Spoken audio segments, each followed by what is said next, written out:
Shalom Bapak Ibu, selamat hari Minggu, selamat datang di ibadah online Gereja Rasuli Indonesia Berkat. Kami juga mengucapkan selamat bergabung bagi Bapak Ibu yang baru pertama kali mengikuti ibadah Gereja Rasuli Indonesia Berkat. Tuhan Yesus senantiasa memberkati Bapak dan Ibu, juga saudara dan juga keluarga. Hari ini adalah harinya Tuhan. Saatnya kita beribadah dan menyembah Tuhan. Kita tinggalkan sejenak kesibukan kita, datanglah kepada Tuhan. Kita tunjukkan rasa syukur kita kepada Tuhan melalui kesetiaan kita beribadah kepada Tuhan. Setia beribadah, setia berdoa, dan kita senantiasa menyembah Tuhan. Minggu-minggu ini kita memasuki Prapaskah. Kita mengingat pengorbanan Kristus yang begitu dahsyat menyelamatkan kita, menebus dosa-dosa kita. Dia memberikan nyawanya untuk menebus kita dan menjadikan kita anak-anaknya. Tema kita pada minggu ini, setia dalam perkara kecil, yang dibawakan oleh hambanya Pendeta Horas Sihaan. Mari kita belajar setia dalam perkara kecil. Bapak Ibu, kita fokus untuk beribadah, kita tunduk kepala, kita berdoa. Tuhan Yesus, kami umat-Mu datang kepadamu. Engkaulah Tuhan kami, pertolongan dan perlindungan kami. Engkau Tuhan yang memberikan kesetiaan bagi kami. Kami mengucap syukur buat apa yang kami alami, apa yang kami nikmati dan kami rasakan. Tuhan, Engkau begitu ajaib dan heran. Hari ini kami berkumpul dalam ibadah online. Tuhan memberkati kami dan setiap kami anak-anak-Mu.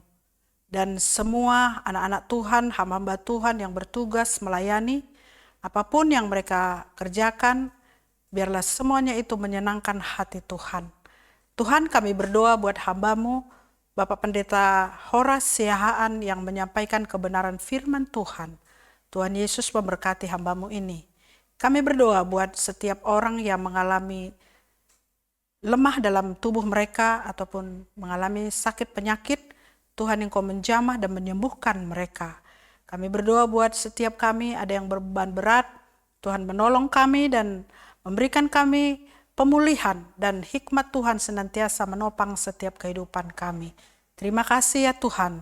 Ampuni kami Bapa atas segala pelanggaran dan dosa-dosa kami. Kiranya kasih Kristus yang senantiasa menyertai kami. Kami tahu Tuhan, Engkaulah Bapa kami yang baik dan luar biasa. Terima kasih Tuhan. Pimpin dan berkatilah ibadah kami hari ini. Dan di dalam nama Tuhan Yesus Kristus kami berdoa dan mengucap syukur. Haleluya. Amin.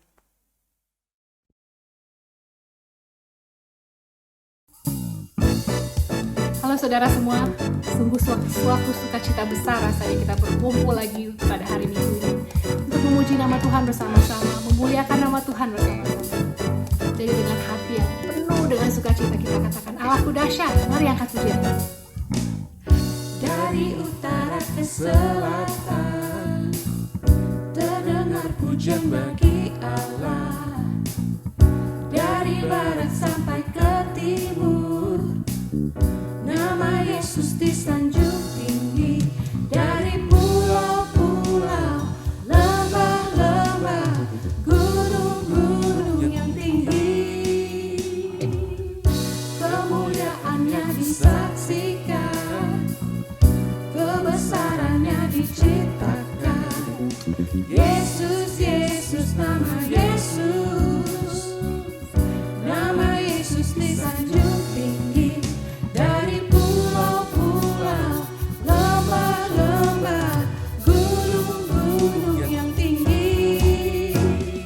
Allahku dahsyat berkuasa, seluruh bumi sujud menyembah.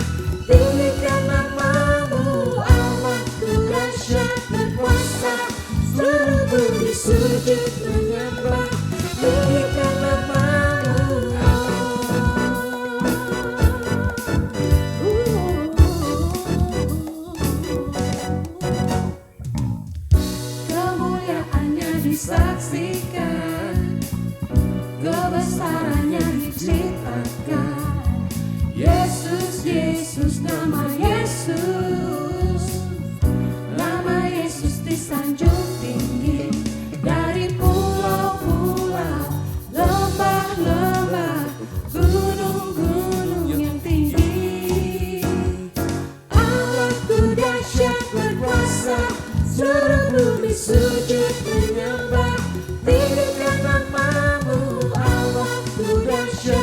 berkuasa, seluruh bumi sujud menyembah, tinggikan namamu Allah. Dari pulau-pulau, lembah-lembah, gunung-gunung yang tinggi.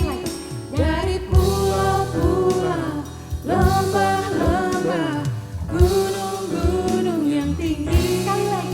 Dari pulau-pulau, lembah-lembah, gunung-gunung yang tinggi. Allahku dahsyat berkuasa, seluruh bumi sujud menyembah, tinggikan namamu. Allahku dahsyat berkuasa, seluruh bumi sujud menyembah, tinggikan namamu. Allahku dahsyat berkuasa, seluruh bumi sujud menyembah, tinggikan namamu. Allahku dahsyat berkuasa, seluruh bumi sujud menyembah, tinggikan namamu. Allahku dahsyat berkuasa, seluruh bumi sujud menyembah, tinggikan namamu. Allahku dahsyat berkuasa, seluruh bumi sujud menyembah, tinggikan namamu. Tinggikan namamu, tinggikan namamu.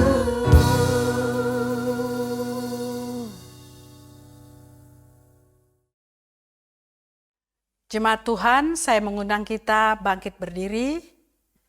Kita mau membaca ayat bertanggapan bersama-sama. Ia membawa aku keluar ke tempat lapang. Ia menyelamatkan aku karena ia berkenan kepadaku. Tuhan memperlakukan aku sesuai dengan kebenaranku. Ia membalas kepadaku sesuai dengan kesucian tanganku. Sebab aku tetap mengikuti jalan Tuhan dan tidak berlaku fasik terhadap Allahku. Sebab segala hukumnya kuperhatikan dan ketetapannya tidaklah kujauhkan daripadaku. Aku berlaku tidak bercela di hadapannya dan menjaga diriku terhadap kesalahan. Karena itu Tuhan membalas kepadaku sesuai dengan kebenaranku, sesuai dengan kesucian tanganku di depan matanya. Terhadap orang yang setia engkau berlaku setia. Terhadap orang yang tidak bercela engkau berlaku tidak bercela.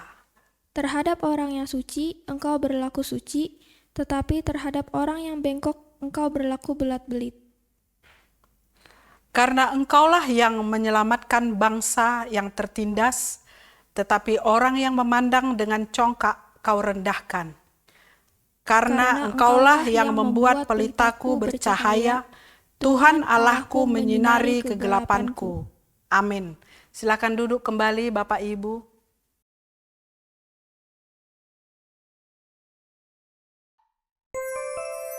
Mari saudara kita angkat pujian ini bersama-sama. Dari hati yang percaya bahwa Bapa kita di surga sungguh tahu pikiran kita yang paling dalam sekalipun. Dan Dia peduli. Selidiki aku, lihat hatiku, apakah ku sungguh mengasihimu, Yesus, Kau yang Maha Tahu dan menilai hidupku, tak ada yang tersembunyi bagimu. Selidiki aku, lihat hatiku, apakah ku sungguh mengasihimu, Yesus, Kau yang Maha Tahu dan menilai hidupku, tak ada yang tersembunyi bagimu. Telah kulihat kebaikan-Mu yang tak pernah habis di hidupku. Ku berjuang sampai akhirnya Kau dapati aku tetap setia. Kita bergantung pada kebaikan Tuhan. kita tahu pasti Tuhan itu baik, selalu baik dalam hidup kita. Selidiki aku, lihat hatiku, apakah ku sungguh mengasihimu, Yesus, Kau yang Maha Tahu dan menilai hidupku. Tak ada yang tersembunyi bagimu. Telah kulihat kebaikan-Mu yang tak pernah habis di hidupku. Ku berjuang sampai akhirnya Kau dapati aku tetap setia.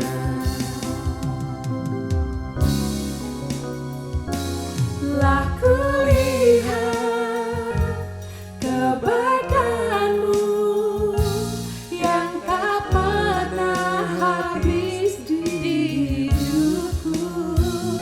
Ku berjuang sampai akhirnya Kau dapati aku tetap setia. Telah kulihat kebaikan-Mu yang tak pernah habis di hidupku. Ku berjuang sampai akhirnya Kau dapati aku tetap setia. Ku berjuang sampai akhirnya Kau dapati aku tetap setia. Ku berjuang sampai akhirnya Kau dapati aku tetap setia.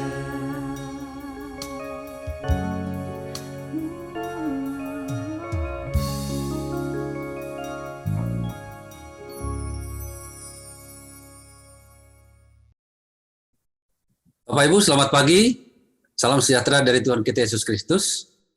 Kita baru saja bernyanyi, memuji dan menyembah Tuhan. Tiba saatnya kita akan mendengarkan sabda Kristus. Tentu sebelum kita mendengarkan firman Tuhan, mari kita tenangkan hati kita fokuskan pikiran kita, dan kita siapkan seluruh keberadaan kita untuk mendengarkan dan merenungkan firman Tuhan. Mari kita berdoa. Bapa kami yang ada di sorga, yang kami sembah, kami puji, kami tinggikan, kami muliakan, di dalam Yesus Kristus yang menjadi Tuhan dan Juru Selamat kami. Kami bersyukur pada hari ini kami bisa berjumpa kembali dalam ibadah online kami, Gereja Rasuli Indonesia Jemaat Berkat. Tiba saatnya kami akan mendengarkan firman Tuhan. Setelah kami memuji dan meninggikan nama-Mu, berkati pemberitaan firman Tuhan sampai dengan selesai nanti. Roh Kudus yang bebas bekerja di dalam hati dan pikiran kami, di dalam tempat kami. Tentunya program kami ini tidak terganggu oleh apapun. Kami menyerahkan akan pemberitaan firman Tuhan hanya di dalam nama Tuhan Yesus Kristus. Amin. Ya, Bapak Ibu sudah terkasih, kita masih dalam tema buah roh. Tentu tema besarnya masih di dalam berjalan bersama dengan Tuhan. Hari ini tema kita adalah setia di dalam perkara-perkara kecil. Mari kita buka Alkitab kita. Selama khotbah kita tentang buah roh, bacaan dasar kita masih tetap kita ambil dari Galatia 5 ayat yang ke-22 sampai 23. Tentu ada ayat bacaan yang berhubungan dengan tema kita setiap minggu. Mari kita buka Alkitab kita dari Galatia 5 ayat yang ke-22 dan 23 dan Lukas 16 ayat 10 sampai dengan ayat yang ke-13. Waktu saya membacanya, Bapak Ibu bisa mengikutinya dari tempat masing-masing. Galatia 5 ayat yang ke-22 dan ayat yang ke-23, demikian firman Tuhan. Tetapi buah roh ialah kasih, sukacita, damai sejahtera, kesabaran, kemurahan, kebaikan, kesetiaan, kelemah lembutan, penguasaan diri. Tidak ada hukum yang menentang hal-hal itu. Kemudian bacaan kita yang kedua terambil dari Lukas pasal yang ke-10, Lukas 16 ayat 10 sampai dengan ayat yang ke-13. Demikian firman Tuhan di bawah judul perikop, setia dalam perkara yang kecil. Nasihat. Barang siapa setia dalam perkara-perkara kecil, ia setia juga dalam perkara-perkara besar. Dan barang siapa tidak benar dalam perkara-perkara kecil, ia tidak benar juga dalam perkara-perkara besar. Jadi, jikalau kamu tidak setia dalam hal mamon yang tidak jujur, siapakah yang akan mempercayakan kepadamu harta yang sesungguhnya? Dan jikalau kamu tidak setia dalam harta orang lain, siapakah yang akan menyerahkan hartamu sendiri kepadamu? Seorang hamba tidak dapat mengabdi kepada dua tuan, karena jika demikian, ia akan membenci yang seorang dan mengasihi yang lain, atau ia akan setia kepada yang seorang dan tidak mengindahkan yang lain. Kamu tidak dapat mengabdi kepada Allah dan kepada Mamon. Inilah firman Tuhan yang sudah kita baca. Alkitab berkata yang berbahagia adalah kita semua yang tentunya yang sudah membaca firman Tuhan, kemudian yang akan merenungkan firman Tuhan, terlebih mereka akan berbahagia jika mereka menjadi pelaku-pelaku firman Tuhan. Amin. Jika kita melihat orang-orang yang berhasil, katakanlah pejabat, pengusaha, dan public figure, tentu mereka adalah orang-orang yang tidak berhasil dengan instan. Para pejabat tentu mereka bukan orang-orang yang tidak sekolah. Mereka sekolah, rajin mengikuti seminar. Karena mereka berasal dari politikus, tentu mereka adalah orang-orang yang aktif dalam organisasi. Begitu pula dengan para pengusaha, mungkin mereka tadinya punya warung, kemudian berkembang, sewa kios. Mereka berkembang, meminjam uang ke bank, cicil ruko, dan akhirnya punya cabang di mana-mana dan menjadi usaha yang besar. Begitu pula dengan public figure. Public figure itu tidak hanya artis. Sekarang banyak para YouTuber atau content creator itu adalah orang-orang yang setia melakukan hal-hal kecil. Mungkin mereka tadinya main sendiri, pegang kamera sendiri, tapi karena mereka sudah berkembang, kamera yang mereka gunakan juga bukan kamera handphone, tapi benar-benar sudah kamera, dan mereka juga sudah memakai orang untuk merekam konten-konten mereka. Seperti itulah orang-orang yang berhasil, mereka yang setia di dalam hal-hal yang kecil. Nah, di Alkitab juga, kalau kita melihat ada begitu banyak orang yang sangat setia, bahkan untuk hal-hal yang sederhana. Katakanlah Daniel. Daniel itu tidak hanya setia dalam perkara-perkara yang besar. Perkara-perkara yang kecil juga, hal-hal yang kecil dan sangat sederhana juga ia sangat setia. Alkitab mencatat, Daniel itu selalu setia berdoa 3 kali sehari, dan ia selalu menghadap kiblat Yerusalem. Begitu pula dengan Paulus. Paulus itu adalah orang yang setia melakukan hukum Taurat, bahkan sampai kepada hal-hal yang kecil, hal-hal yang sangat sederhana. Ada lagi Dorcas atau Tabita, orang yang sangat setia untuk menjahit, dan hasil jahitannya itu bukan buat dia sendiri, tapi dia bagikan kepada para janda-janda. Ada satu hamba lagi yang sangat setia, yaitu Abi Musa. Dialah Saul, orang yang setia melakukan apa yang Musa katakan. dan akhirnya dia menjadi pemimpin yang berhasil membawa bangsa Israel masuk menduduki tanah Kanaan. Bapak Ibu Saudara terkasih, dalam bacaan tadi ayat yang 10, barang siapa setia dalam perkara kecil, ia akan dipercayakan perkara yang besar. Nah, perkara kecil yang dimaksud di sini adalah bukan mengenai rajin berdoa, kemudian untuk hal-hal yang tampaknya duniawi, misalnya tidak buang sampah sembarangan, tidak pernah menerobos lampu merah, bukanlah perkara-perkara kecil yang dimaksud. Tapi perkara kecil yang Tuhan Yesus maksudkan adalah mengenai harta kekayaan, mengenai uang, atau yang Alkitab sebutkan yaitu mamon. Mamon ini artinya kekayaan atau rumah harta benda atau uang. Mungkin kita kaget mendengarnya. Bagaimana mungkin perkara keuangan atau perkara mamon dianggap sebagai perkara kecil? Berapa banyak orang yang putus asa karena dihimpit oleh kemiskinan. Bahkan tidak sedikit orang yang melakukan kejahatan, merampok, mencuri, bahkan korupsi, bahkan apa lagi? Bahkan membunuh yang untuk mendapatkan uang tersebut, nyawa taruhannya. Kok dikatakan perkara uang atau harta ini adalah perkara yang kecil? Bahkan tidak sedikit orang yang tipu sana, tipu sini, bahkan orang yang berlabelkan agama pun, mereka melakukannya bagaimana supaya dapat uang. Kita melihat sekarang orang yang disebut dengan crazy rich itu adalah orang-orang yang melakukan tipu sana tipu sini untuk mendapatkan kekayaan. Nah, kita lihat ending mereka seperti apa.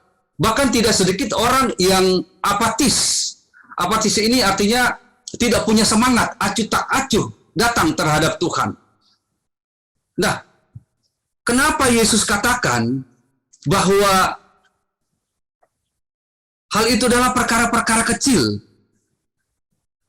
Beberapa waktu yang lalu ada sebuah berita yang memberitakan ada beberapa orang miliarder dunia yang bunuh diri karena tidak tahan miskin kembali.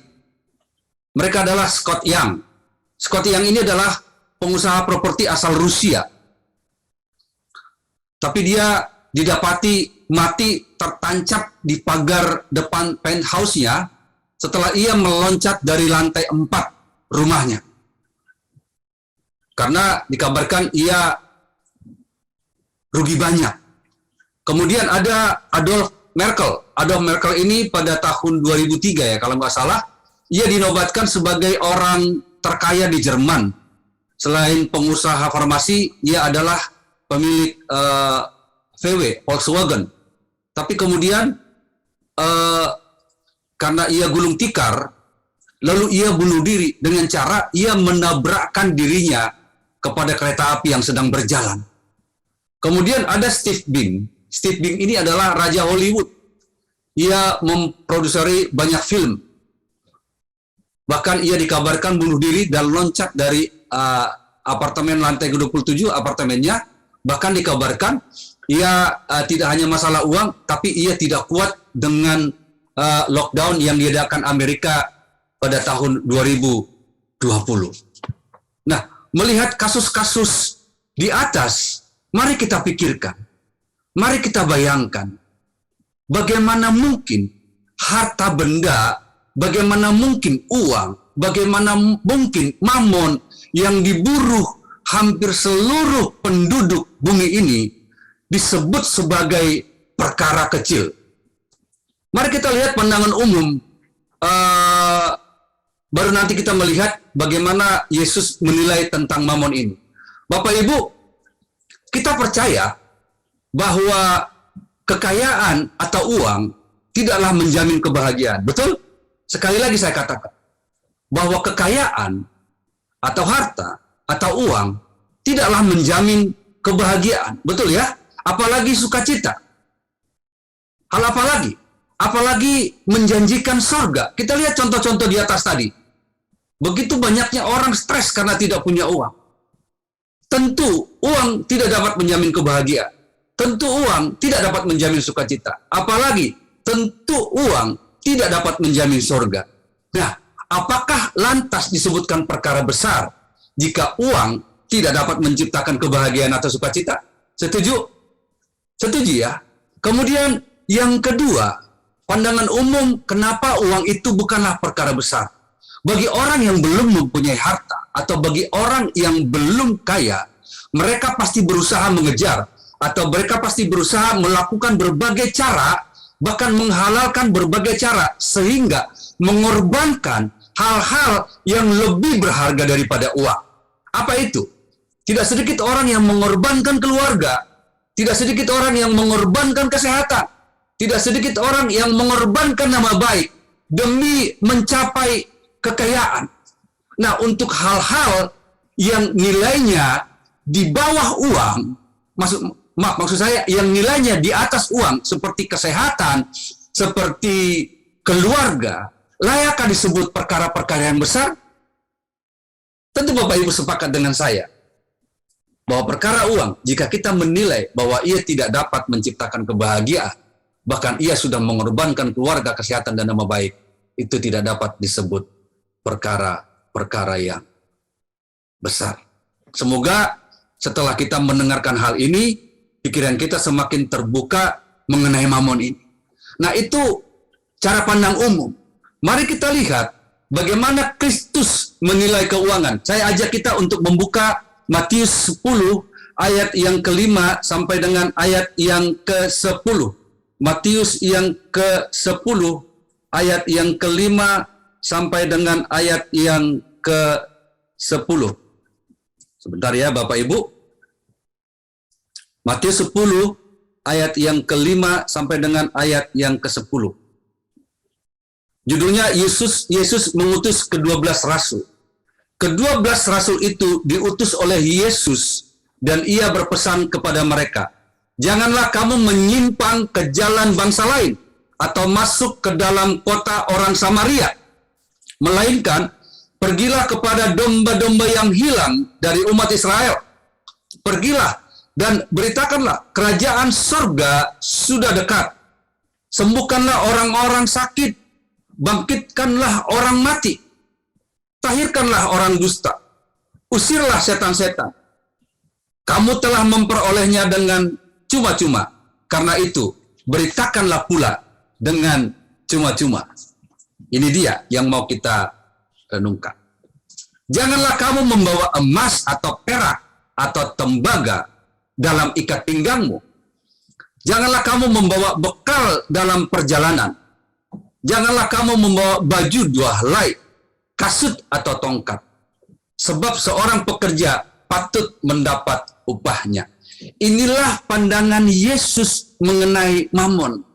Kemanapun kamu pergi, bahkan melayani, menyembuhkan orang sakit, bahkan tidak hanya menyembuhkan orang sakit, membangkitkan orang meninggal sekalipun. Ketika kamu pergi melayani, kamu nggak usah bawa apa-apa, cukup apa yang ada di badanmu. Itu kata Yesus. Itu pandangan Yesus mengenai mamon. Kemudian yang kedua, Matius 17 ayat 24 sampai dengan ayat yang ke-27. Ini firman Tuhan. Matius 17 ayat 24 sampai dengan ayat yang ke-27. Ini tentang Yesus membayar pajak Bait Allah. Ketika Yesus dan murid-muridnya tiba di Kapernaum, datanglah pemungut bea Bait Allah kepada Petrus dan berkata, apakah gurumu tidak membayar bea 2 dirham itu? Jawabnya, memang membayar. Dan ketika Petrus masuk rumah, Yesus mendahulunya dengan pertanyaan, apa pendapatmu Simon? Dari siapakah raja-raja dunia ini memungut bea dan pajak? Dari rakyatnya atau dari orang asing? Jawab Petrus, dari orang asing. Maka kata Yesus kepadanya, jadi bebaslah rakyatnya. Nah ini dia. Tetapi supaya jangan kita menjadi batu sandungan bagi mereka, pergilah memancing ke danau.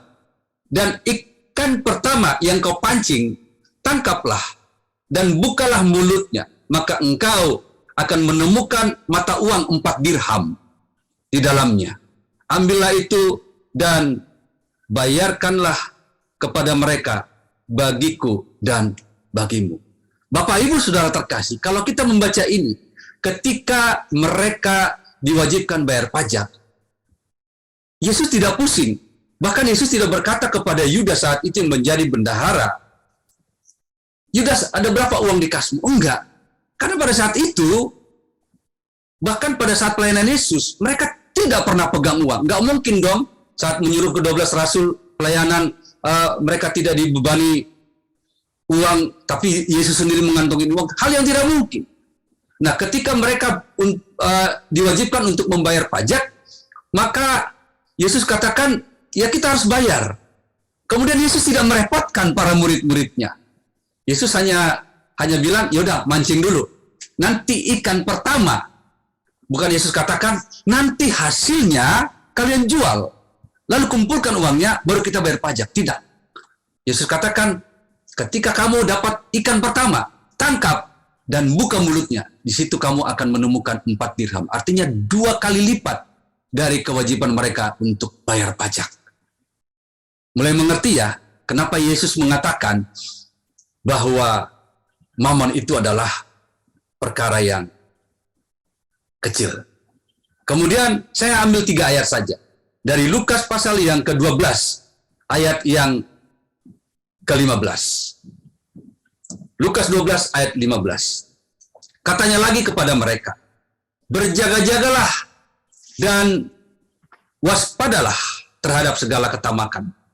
Sebab walaupun seseorang berlimpah-limpah hartanya, hidupnya tidaklah tergantung pada kekayaannya itu. Jadi sekarang kita mengerti maksud Yesus kenapa mamon itu disebutkan adalah perkara-perkara yang kecil, perkara-perkara yang sangat sederhana. Ngerti Bapak Ibu ya? Nah, kalau sudah ngerti, ayo sekarang kita masuk dalam bacaan kita ini. Di dalam Lukas yang kita baca tadi itu. Lukas 16 ayat 10. Apa yang dimasukkan dengan setia di dalam perkara-perkara yang kecil? Pandangan orang Kristen mengenai uang atau harta kekayaan berbeda dengan bagaimana dunia ini memandang uang atau harta kekayaan. Bagi orang dunia, mungkin mereka berkata, aku punya uang, aku punya harta, itu karena usahaku. Itu karena kepintaranku. Aku sekolah, aku kuliah, bahkan kuliahnya jauh-jauh di luar negeri sana, maka selayaknya aku dapat uang, seperti apa yang kumiliki sekarang ini. Nah, bagi orang Kristen, menilai apa yang mereka miliki, itu adalah karena kemurahan Tuhan. Kalau kita memiliki cara pandang seperti ini, maka akan lebih terbuka untuk kita lebih setia di dalam menyikapi perkara mamon atau perkara uang atau perkara kekayaan. Pertanyaannya, bagaimana supaya kita bisa setia di dalam perkara uang tersebut? Yang pertama, kita harus memiliki rasa puas dan rasa cukup. Bapak Ibu, rasa puas atau rasa cukup ini bukanlah sesuatu yang sudah kita bawa sejak kita lahir.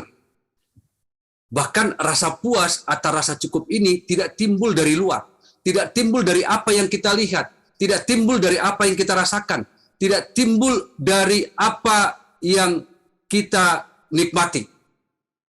Rasa puas dan rasa cukup dapat kita mulai ketika kita memiliki cara pandang yang benar tentang Kristus. Maksud cara pandang yang benar tentang Kristus ini adalah, kalau bagi kita Kristus adalah segalanya, ya cukup Yesus hanya Tuhan. Jangan ada Tuhan-Tuhan yang lain. Betul? Yang kedua, kalau kita tahu bahwa Tuhan bisa membuat segala sesuatunya menjadi baik, maka percayalah, Tuhan pasti akan bisa membuat segala sesuatunya menjadi baik. Memiliki rasa cukup dan puas ini memang tidak gampang.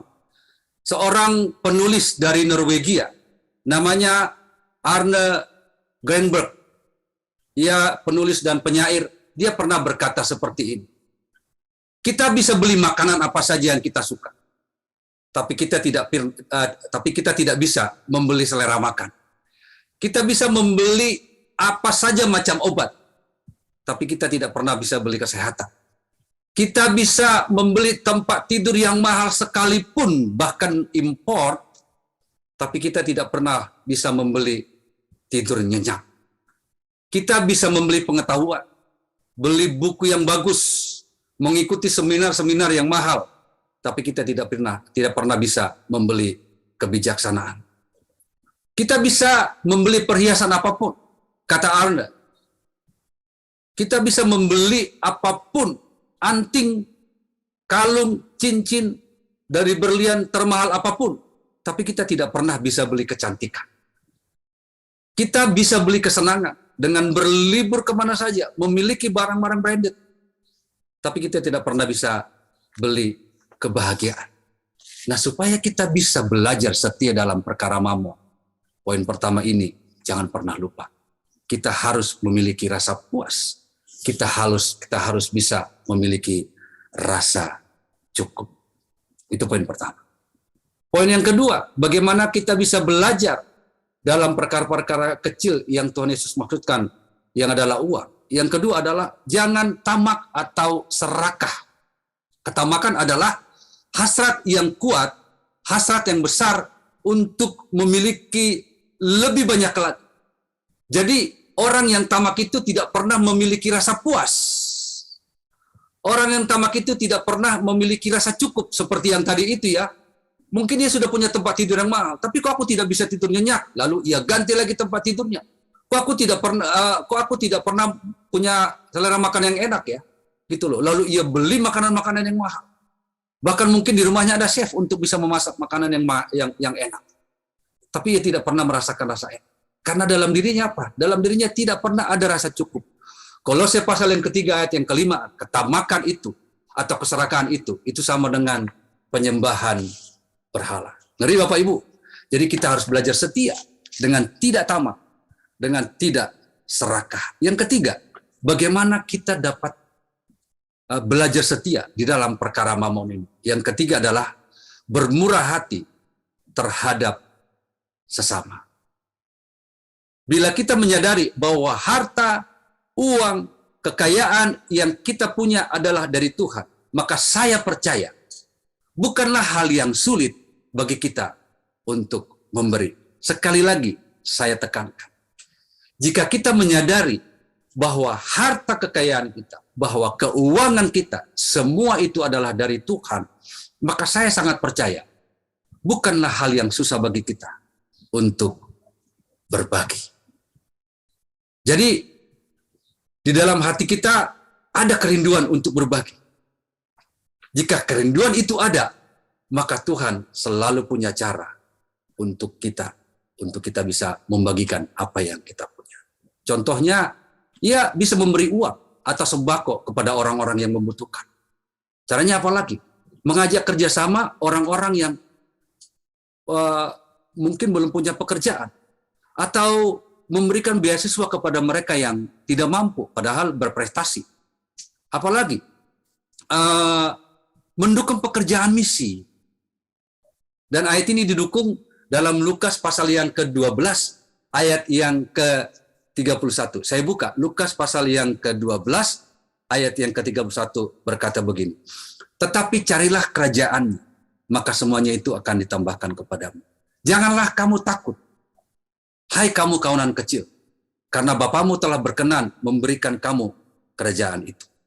Juallah segala milik dan berikanlah sedekah. Buatlah bagimu pundi-pundi yang tidak dapat menjadi tua, suatu harta di surga yang tidak akan habis, yang tidak dapat didekati pencuri, dan yang tidak dirusakkan oleh ngengap. Artinya ketika kita memberi, Tuhan sendiri yang membuat perlindungan kepada kita. Tuhan sendiri yang mengcover kita. Bapak Ibu, ingat ada firman Tuhan yang mengatakan bahwa ada istilah pundi-pundi yang bolong. Dulu istri saya, waktu ia mengajar di TK Tadi Kapuri, sebelum kami menikah, mereka ada 4 atau 5 guru. Tapi pada saat itu memang gaji mereka tidak besar. Tapi ketika dibandingkan kepala sekolah TK ini cukup jomplang. Cukup jomplang. Memang ini sudah menjadi gosip umum di antara para guru ya. Kalau mereka lagi kumpul di luar kepala sekolah gitu, mereka pasti ngomongin, gimana nih gaji kita kok dikit ya, gaji kita kok dikit ya gitu. Tapi guru kepala sekolah ini dengan gaji yang begitu besar itu ada saja yang terjadi. Enggak suaminya lah kecelakaan, enggak anaknya lah yang jatuh. Sepertinya apa yang mereka miliki itu rasa-rasanya terbuang sia-sia. Itu artinya jatuh kepada pundi-pundian bolong. Tapi Alkitab mengatakan dalam Lukas pasal 12 ayat yang ke-31 itu, ngengat itu tidak akan pernah bisa menghampiri apa yang kita miliki. Artinya apa? Bahwa mungkin yang kita miliki itu tidak banyak. Tapi ketika kita memiliki rasa untuk berbagi, maka hal itu akan terpelihara. Maka dari itu, Tuhan tidak mau kita sembarangan di dalam mengelola keuangan. Kita semaunya di dalam mengelola keuangan. Tuhan mau kita bijak dan hati-hati di dalam mengelola mamon ini. Nah, Bapak Ibu, Saudara, selain Tuhan menyinggung tentang setia dalam perkara kecil, Tuhan juga menyinggung tentang mamon yang tidak jujur.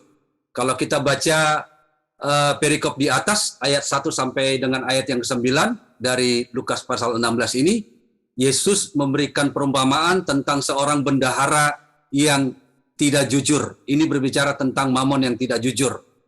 Dan pada saat itu juga ada begitu banyak orang-orang yang hadir, termasuk di dalam orang yang mendengarkan perumpamaan itu ada orang-orang Farisi.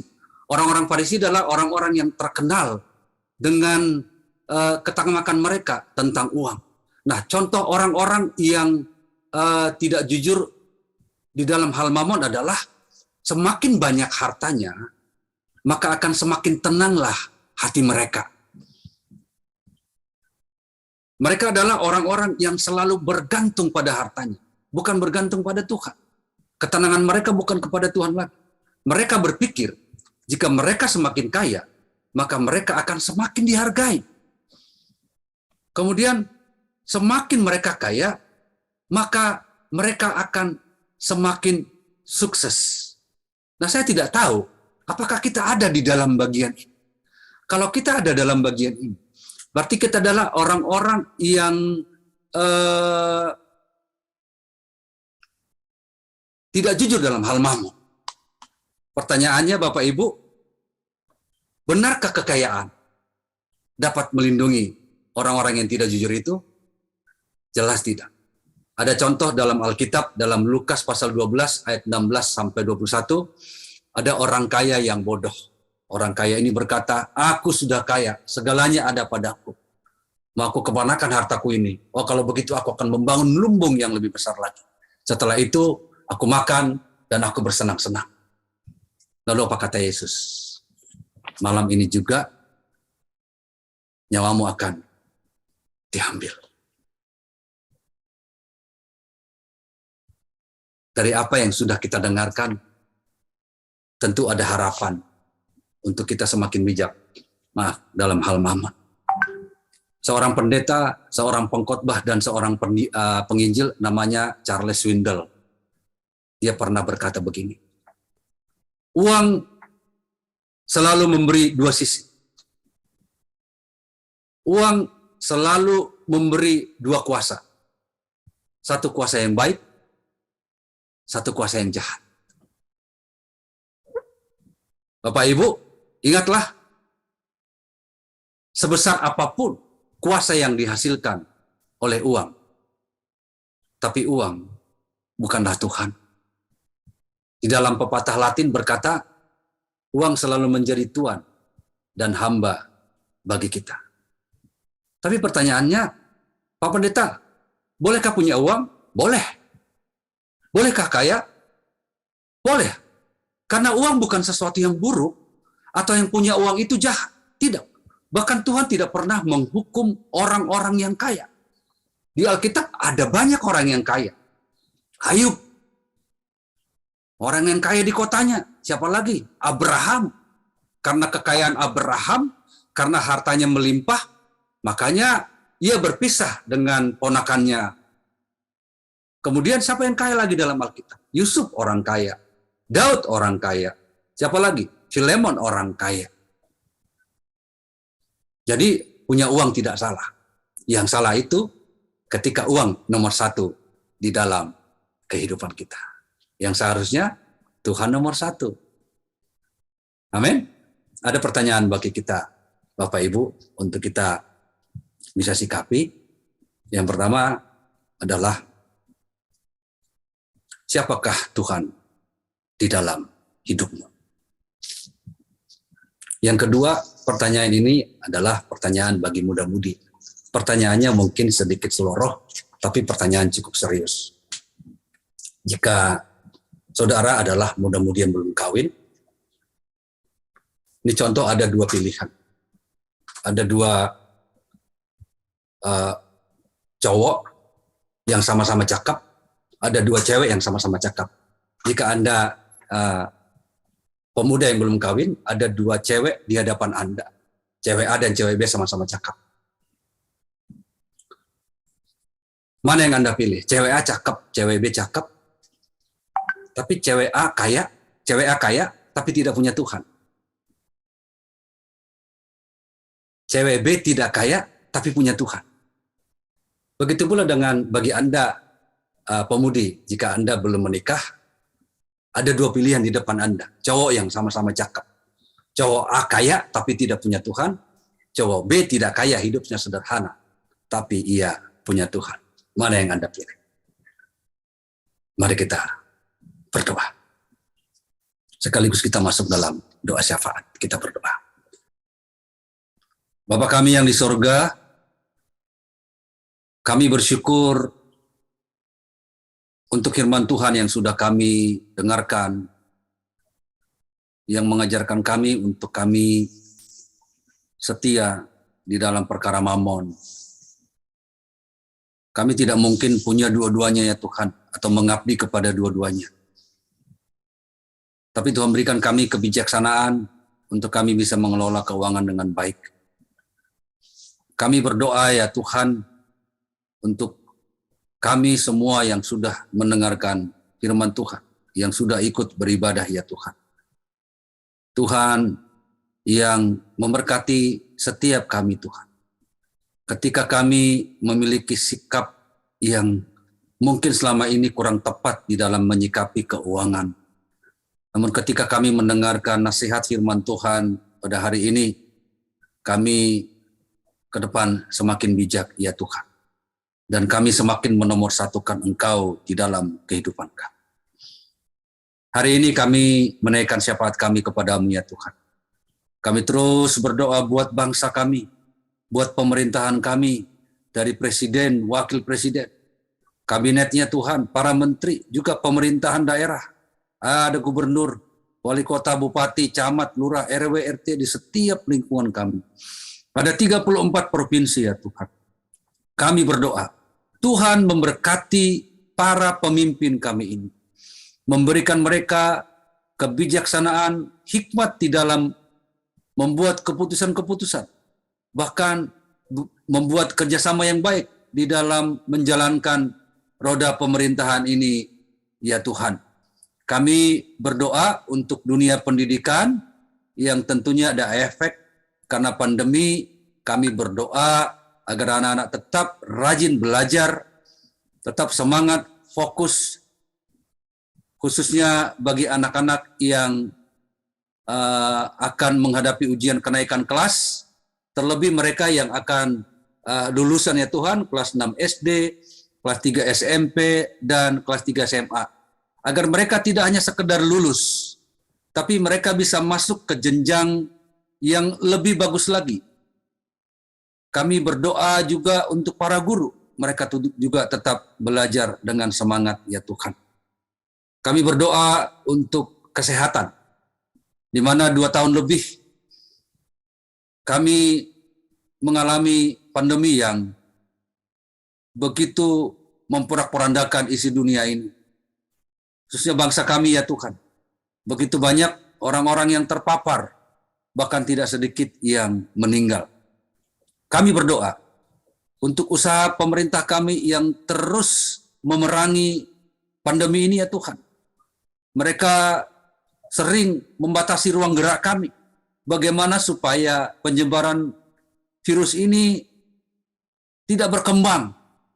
Bahkan pemerintah kami terus berusaha untuk membuat vaksin. Bahkan jemput bola, pergi ke pelosok-pelosok untuk memvaksin orang-orang yang belum divaksin ya Tuhan. Dan semakin kuatlah kami rakyat ini Tuhan untuk bisa memerangi COVID ini. Tentu meskipun kami sudah divaksin, kami harus tetap menjalankan protokol kesehatan dengan baik. Kami berdoa untuk para medis, dokter, para perawat yang tetap setia merawat. Tuhan memberkati mereka agar lebih banyak lagi orang-orang yang disembuhkan. Kami juga berdoa kepada-Mu ya Tuhan, buat gereja-gereja yang mungkin akan melakukan ibadah on-site, agar mereka juga tetap lebih bijak untuk melakukan ibadah, agar pandemi ini tidak naik turun Tuhan. Kami juga berdoa untuk mereka yang melakukan ibadah online, tentu tidak mengurangi keseriusan, kekusukan mereka untuk tetap beribadah. Saatnya kami berdoa untuk gereja kami ya Tuhan. Berdoa untuk tim penggembalaan. Berdoa untuk Gembala Sidang, Pendeta Renaldo Panggabian, Wakil Gembala Pendeta Yosua Jab, dan hamba beserta dengan semua majelis. Ada penatua dan diaken, dengan para pengurus.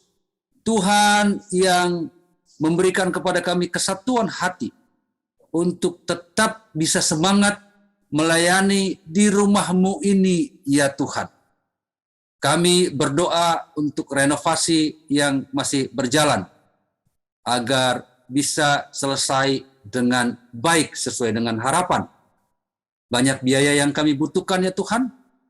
Kami berdoa oleh kemurahan Tuhan lewat siapa saja, hingga kami bisa mencukupi kebutuhan untuk renovasi gereja kami. Kami berdoa bagi orang-orang yang sedang berulang tahun, bagi jemaat-Mu yang sedang berulang tahun, Bapak, Ibu, Saudara, dan anak-anak kami. Tuhan memberkati mereka di usia yang baru, agar di usia yang baru ini mereka semakin mensyukuri bahwa keberadaan mereka semata karena kemurahan Tuhan. Tuhan juga yang memenuhi sukacita mereka di usia yang baru. Kami juga berdoa kepada-Mu ya Tuhan, untuk orang-orang yang masih dalam tahap pemulihan. Tuhan memberkati mereka yang sakit, yang ada di rumah sakit, yang ada di rumah. Tuhan memberkati mereka yang tengah mengkonsumsi obat-obatan vitamin, sehingga oleh kuasa-Mu Engkau menyatakan kesembuhan bagi mereka. Kami juga berdoa ya Tuhan untuk hamba-Mu Pendeta Yosua Jab yang saat ini sedang isolasi mandiri. Tuhan yang menyemangati hamba-Mu ini. Tuhan yang memberkati apa yang ia konsumsi, makanan, minuman, obat-obatan, sehingga lewat semua sarana itu, hamba-Mu Pendeta Yosua Jab cepat mengalami kesembuhan. Terpujilah nama-Mu ya Tuhan. Kami juga berdoa untuk setiap umat-Mu yang hadir pada saat ini. Engkau yang tahu isi hati mereka. Engkau yang tahu apa yang mereka harapkan, apa yang mereka rindukan, apa yang mereka gumulkan. Tuhan Yesus, tolonglah mereka. Hiburkan mereka yang bersedih. Kuatkan mereka yang lemah. Mungkin mereka tengah bergumul tentang keuangan. Kami berdoa ya Tuhan, dengan cara-Mu sendiri, Engkau yang memberkati mereka. Terpujilah nama-Mu ya Tuhan. Inilah doa-doa kami. Inilah permohonan kami. Inilah ucapan syukur kami. Yang kami naikkan hanya di dalam nama Tuhan Yesus Kristus, yang menjadi Tuhan dan Juru Selamat kami yang hidup, dan yang sudah mengajar kami berdoa di dalam doa Bapa kami.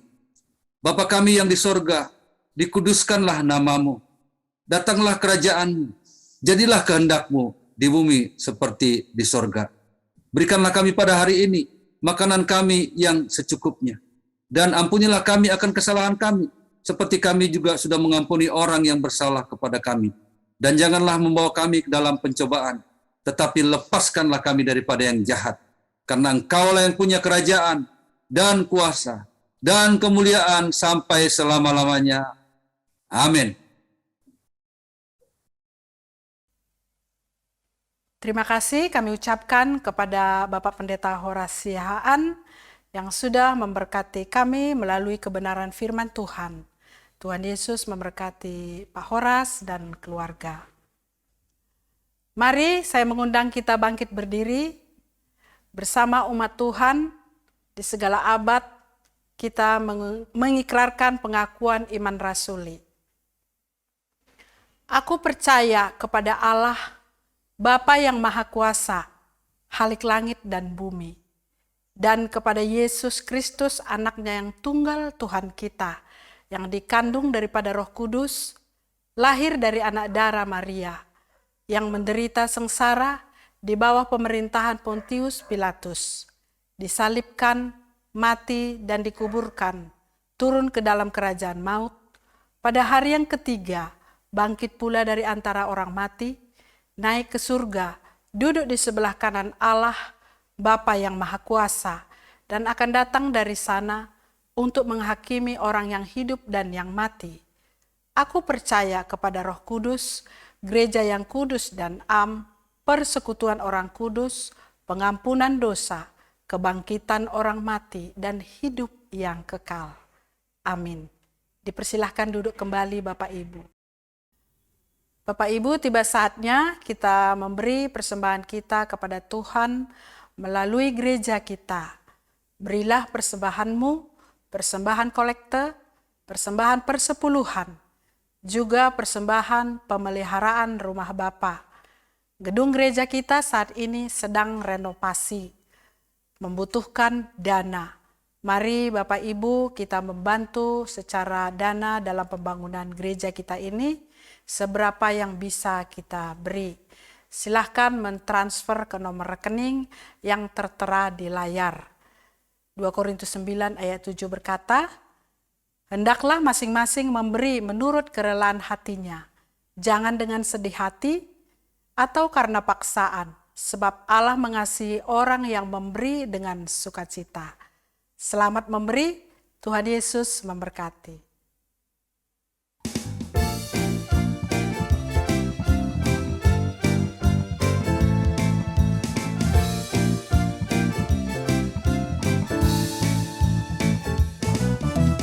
Roh Kudus tercurah di tempat ini, urapannya yang ajaib memulihkan umatnya. Roh Kudus tercurah bagi gerejanya, membangkitkan umat pilihannya. Hari inilah harinya Tuhan, saat pembebasan tiba. Belenggu dosa telah dipatahkan, mari bersorak berdiri. Anggur baru tercurah, penuhi umatnya dengan sukacita. Minyak baru tercurah, urapi umatnya, nyata kuasanya.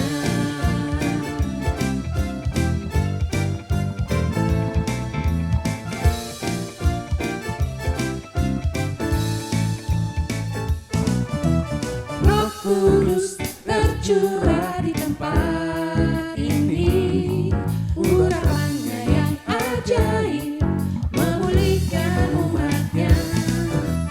Roh Kudus tercurah bagi gerejanya, membangkitkan umat pilihannya.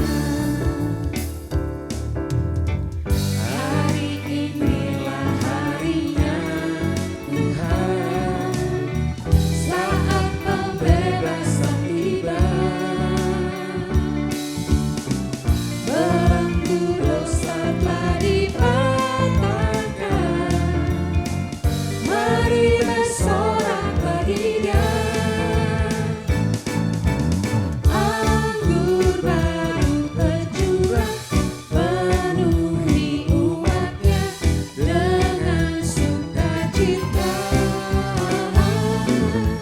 minyak baru tercurah, urapi umatnya, nyata kuasanya, nyata kuasanya, nyata kuasanya.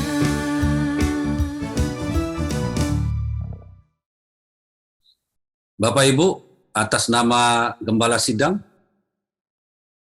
dan para majelis, saya mengucapkan terima kasih atas kehadirannya. Terima kasih buat persembahan yang sudah diberikan. Tuhan yang memberkati Bapak Ibu. Kita juga sudah melihat beberapa pengumuman agar kita bisa aktif di dalam kegiatan-kegiatan gereja kita yang sudah ada. Baiklah, mari persiapkan hatimu untuk kita menerima doa berkat. Saya mengajak kita untuk semua bangkit berdiri, arahkan hatimu, tengadahkan kedua belah tanganmu, dan bersiaplah untuk menerima berkat Tuhan. Tuhan memberkati engkau dan melindungi engkau. Tuhan menyinari engkau dengan wajah-Nya dan memberi engkau kasih karunia. Dan Tuhan menghadapkan wajah-Nya kepadamu dan memberi engkau damai sejahtera. Amin. Terima kasih ya Bapa, ya Yesus, ya Roh Kudus, ku berterima kasih.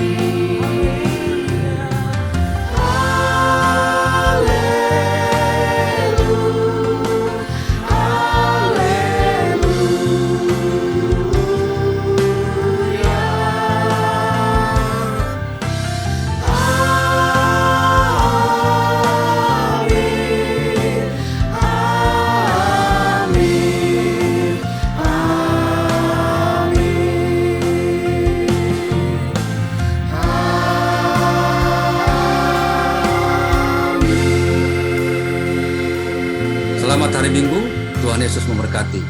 Shalom.